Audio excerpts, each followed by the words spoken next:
우리 몸이 사실은 전기로 소통하거든요.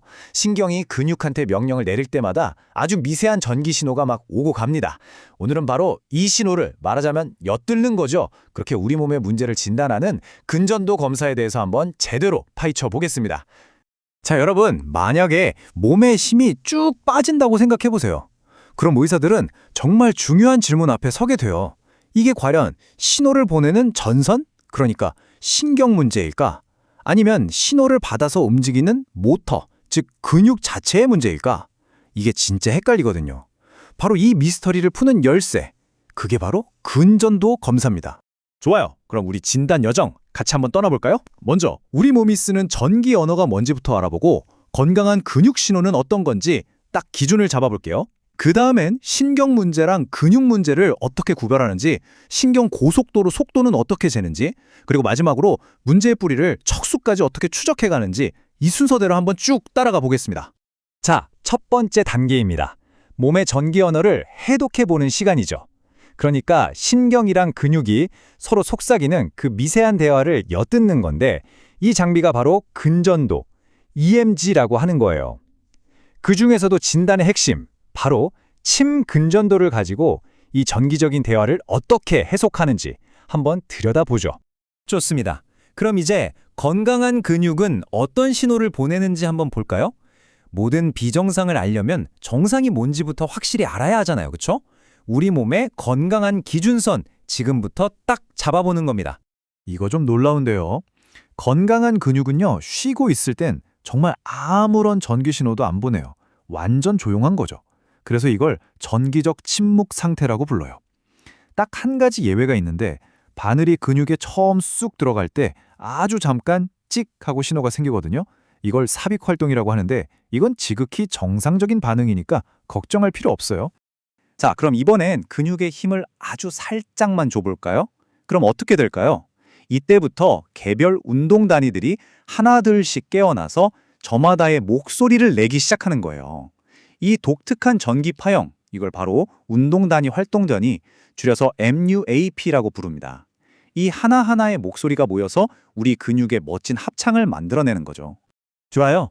이번엔 근육의 힘을 꽉 최대한 줘보는 겁니다. 그러면 훨씬 더 많은 운동 단위들이 총 출동하겠죠? 이건 마치 수많은 사람들이 한꺼번에 막 소리 지른 것과 같아요. 개별 목소리는 이제 하나도 구분이 안 되고 모든 신호가 완전히 겹쳐져서 아주 빽빽한 간섭 양상이라는 걸 만들어내요. 화면이 이렇게 신호로 꽉 차는 것, 이게 바로 건강한 근육이 제 힘을 다 쓰고 있다는 아주 확실한 증거예요. 자, 이제 정상 신호가 뭔지 알았죠? 그럼 이제부터가 진짜입니다. 본격적으로 단서를 해독해 볼 시간이에요. 전기 신호에 나타나는 이상한 패턴들을 보고 이게 과연 신경 문제, 즉 신경병증인지 아니면 근육 자체의 문제, 근육병증인지 한번 날카롭게 구별해 보겠습니다. 신경에 문제가 생겼을 때, 그러니까 신경병증일 때 나타나는 아주 대표적인 신호가 있어요. 바로 비정상 자발전이라는 건데요. 아까 건강한 근육은 쉴 때 조용하다고 했잖아요. 근데 신경이 손상되면 이 근육 섬유들이 가만히 있질 못하고 제멋대로 막 미세하게 전기 신호를 내보내는 거예요.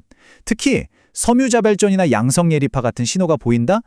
이건 신경이 손상됐다는 아주 강력한 신호라고 볼 수 있습니다. 바로 이 지점에서 탐정의 눈이 필요합니다. 신경 문제냐, 근육 문제냐. 이게 신호 패턴에서 정말 결정적인 차이를 보이거든요. 한번 보세요. 신경이 문제면 살아남은 몇 안 되는 신경들이 막 두세 사람 몫을 해야 하잖아요. 그래서 아주 크고 긴 목소리, 즉 MUAP를 내요. 그런데 반대로 근육 자체가 문제면 힘이 부족하니까 처음부터 엄청나게 많은 목소리를 동원하긴 하는데 그 하나하나가 다 작고 힘이 없는 거죠. 자, 정리하면 크고 적은가 아니면 작고 많은가, 이게 바로 핵심 단서입니다. 네, 지금까지는 근육에서 들려오는 소리에 귀를 기울여봤죠? 그럼 이제는 그 신호가 달려오는 길, 바로 신경 고속도로 자체를 직접 테스트해볼 차례입니다. 신경 전도 검사 NCS라고 하는데요. 이걸로 신호가 얼마나 빠르고 강하게 달리는지 한번 측정해 보겠습니다. 신경 전도 속도, 이거 어떻게 계산하냐고요? 생각보다 되게 간단해요. 우리 고속도로에서 구간 단속하는 거랑 똑같다고 보시면 돼요.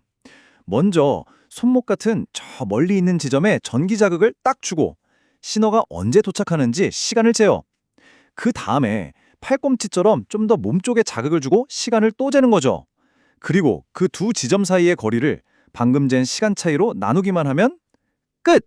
그게 바로 신경의 전도 속도입니다. 자, 그럼 NCS 결과지를 어떻게 읽어야 할까요? 딱 세 가지만 기억하시면 됩니다. 첫째, 잠복기. 이건 신호가 도착하는 데 걸리는 시간이에요. 만약 이 시간이 너무 길다, 그럼 신경을 감싸는 절연 코팅에 문제가 생겼다는 신호고요. 둘째, 진폭. 이건 신호의 세기, 즉 크기입니다.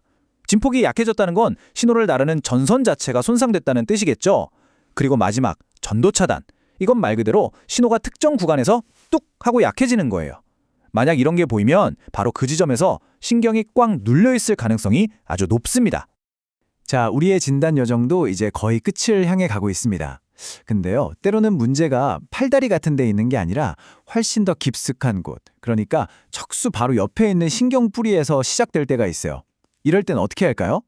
바로 지연 반영이라는 아주 특별한 검사를 써서 문제의 근원지까지 샅샅이 추적해야 합니다. 그 첫 번째 추적 도구가 바로 F파라는 겁니다. 이게 뭐냐면요, 운동신경에 강한 자극을 주잖아요. 그럼 신호의 일부가 거꾸로 쭉 척수까지 올라갔다가 다시 되돌아와요. 마치 메아리처럼요. 그래서 이 F파라는 메아리가 언제 도착하는지를 재보면 팔다리 끝에서부터 저 깊은 척수까지 이어지는 신경 경로 전체가 건강한지 아닌지 확인할 수 있는 거죠. 다음 선수는 H반사입니다. 이건 우리가 병원에서 무릎을 통통 치면 다리가 휙 올라가는 거 있죠? 그 무릎 반사를 전기적으로 똑같이 만들어낸 거라고 생각하면 아주 쉬워요. 즉, 감각신경으로 신호가 들어가서 척수를 거쳐 운동신경으로 다시 나오는 이 전체의 반사 회로가 잘 작동하는지 보는 거죠. 특히 허리 디스크나 좌골신경통과 관련된 S월 신경 뿌리의 기능을 확인할 때 정말 유용한 검사입니다. 그런데 이 H반사에는 아주 재미있는 비밀이 하나 있어요. 자극을 약하게 줄 때는 H반사가 잘 나타나거든요. 근데 자극을 점점 강하게 주면 신기하게도 이 반사가 싹 사라져버려요. 아니, 왜 그럴까요? 자, 강한 자극이 만든 신호가 척수 쪽으로 역주행을 해요. 동시에 척수에서는 반사 신호가 내려오고 있겠죠? 이 둘이 척수에서 정면으로 꽝 하고 충돌하면서 서로를 없애버리는 거예요.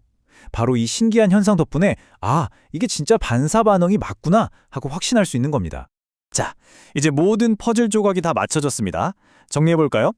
심근전도로는 근육 자체의 건강 상태와 신경과의 연결 상태를 보고, 신경전도 검사로는 신경 고속도로의 속도와 교통 상황을 파악하죠. 그리고 F파와 H반사로는 문제의 근원지를 저 깊은 척수까지 추적하는 거고요. 이 네 가지 검사를 종합하면 우리 몸의 전기 시스템 어디에서 고장이 났는지 아주 정밀하게 찾아내는 완벽한 진단 지도가 완성되는 겁니다. 오늘 우리는 우리 몸이 사용하는 아주 특별한 언어, 바로 전기 언어를 해독하는 여정을 함께 떠나봤습니다. 이렇게 질병의 단서를 찾는 것 말고도 우리 몸이 쉼없이 보내오는 이 전기 신호 속에는 과연 또 어떤 놀랍고 신비한 비밀들이 숨어 있을까요?